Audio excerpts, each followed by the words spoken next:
Hi friends, আমি আজকে একটি বিল্ডিংয়ের যে ভিডিওটা দেখাচ্ছি সেটা হলো আমাদের ত্রিপুরা রাজ্যের সবচেয়ে বড়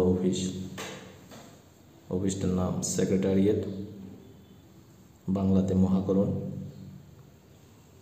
এখানে সমস্ত মন্ত্রীদের অফিস আছে, মুখ্যমন্ত্রীর অফিসও এখানেই আছে। সরকারি বড় বড় সিদ্ধান্ত এখানে নেওয়া হয়। এই অফিসেই মন্ত্রীদের ক্যাবিনেট বসে, যেখানে বড় বড় সিদ্ধান্ত গ্রহণ করা হয়। আমি নিজেও এই অফিসের একজন কর্মী, দীর্ঘ বছর যাবৎ এখানে